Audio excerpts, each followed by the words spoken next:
Good morning friends. तो पिछली video में हम लोगों ने कोई एक non homogeneous second degree equation अगर दो स्ट्रेट लाइन को रिप्रेजेंट करे तो उन दोनों के बीच एंगल का क्या इक्वेशन रहेगा इसके बारे में बात किया। तो आज हम लोग उसी second degree non homogeneous equation के ऊपर उस एंगल बाइसेक्टर का इक्वेशन क्या रहेगा इसके बारे में बात करेंगे। पहले हम लोगों ने सेकेंड डिग्री होमोजीनियस इक्वेशन के ऊपर एंगल बाइसेक्टर का इक्वेशन देखा था, तो आज हम लोग वही non homogeneous second degree equation के ऊपर एंगल बाइसेक्टर का इक्वेशन देखेंगे। तो topic is equation of angle bisector of second degree non homogeneous equation. तो एक थ्योरम देख लेते हैं। तो स्टेटमेंट ऐसा है, the equation of the bisector angles between the lines represented by ax² plus 2hxy plus by² plus 2gx plus 2fy plus c equals to 0 are given by x minus x1 whole square minus y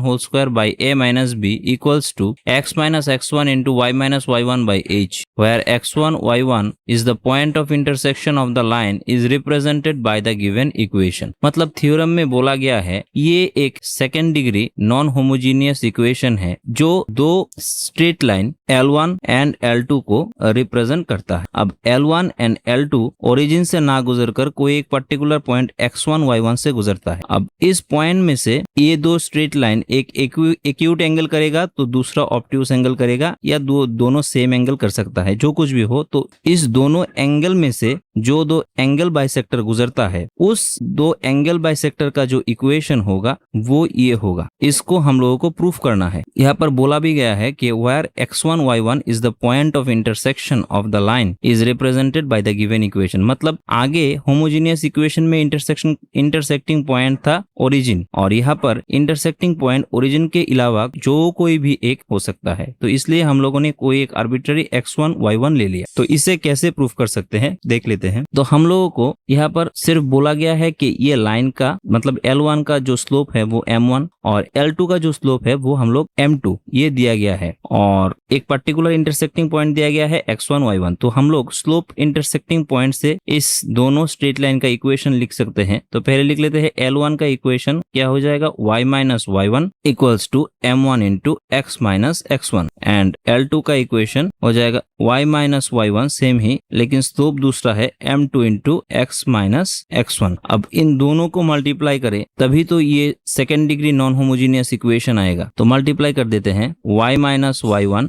minus m1 x minus x1 into y minus y1 minus m2 x minus x1 equals to 0। तो multiply करने से आ जाएगा y square minus 2y y1 plus y1 square minus m2 xy plus m2 x2y plus m2 y1 x minus m2 x2 y1 minus m1 xy plus m1 xy1 plus m1 x1y minus m1 x1y1 plus m1 m2 x square minus m1 m2 x x2 minus m1 m2 x1 x plus m1 m2 x1 x2 equals to 0। अब यहाँ से लिख सकते हैं y square minus m1 plus m2 xy plus m1 m2 x square plus m2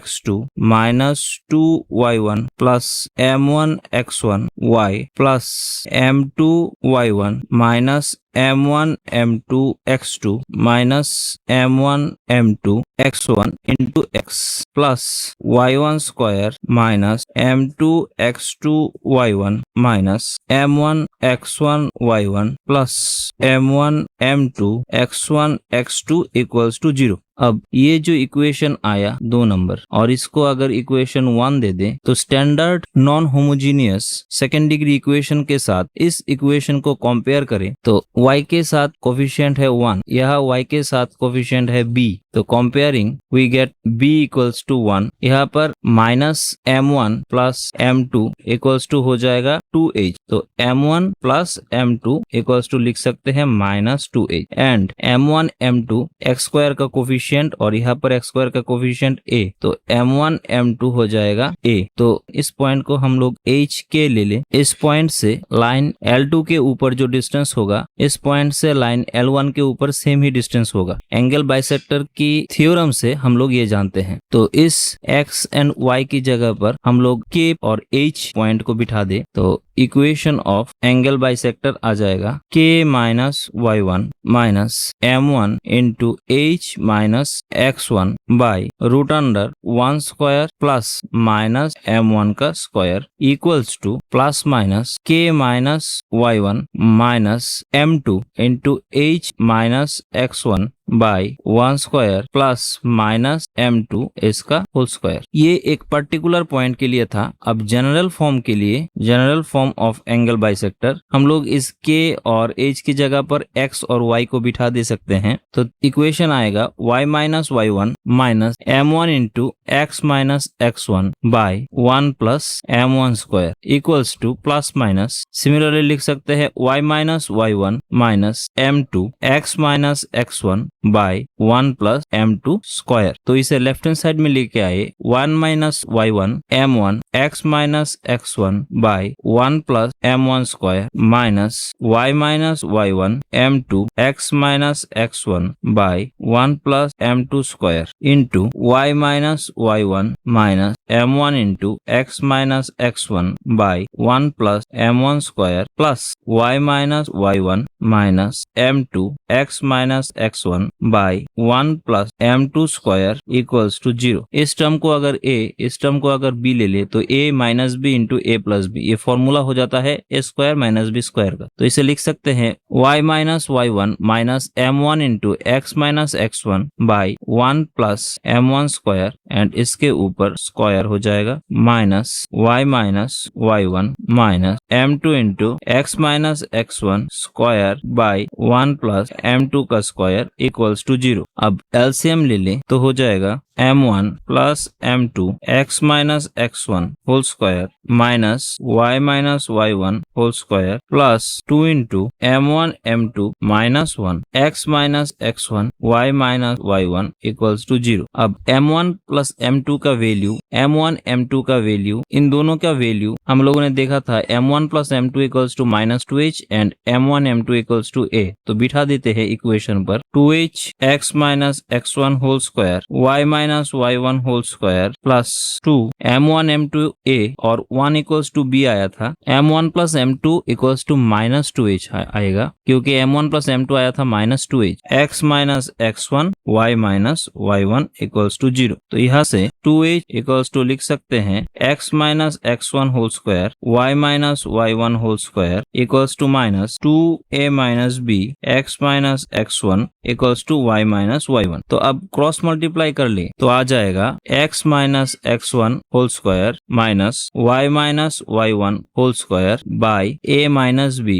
equals to x minus x1 y minus y1 by 2h। और यही हो जाएगा रिक्वायर्ड इक्वेशन जो हम लोगों को प्रूफ करना था कि एक second degree non homogeneous equation में अगर दो स्ट्रेट लाइन को रिप्रेजेंट करता है तो उन दो स्ट्रेट लाइन के इंटरसेक्टिंग पॉइंट से जो एंगल बाइसेक्टर्स गुजरता है उसका इक्वेशन ये होगा। एंड हैंस प्रूव हम लोग यहाँ से होमोजेनियस इक्वेशन के जो एंगल बाइसेक्टर का इक्वेशन है उसको भी निकाल सकते हैं। सिर्फ पार्टिकुलर x1 y1 के जगह हम लोग अगर ओरिजिन को चूज कर ले तो आप लोग देखिए होमोजेनियस इक्वेशन में जो एंगल बाइसेक्टर आता है उसका इक्वेशन आ जाता है x1 की जगह 0 तो x square minus y square by a minus b equals to xy by 2h and this is for homogeneous equation proved. तो आज हम लोगों ने ये प्रूफ देखा। नेक्स्ट डे हम लोग इसके ऊपर एक दो प्रॉब्लम देखेंगे। तब तक के लिए thank you and good bye.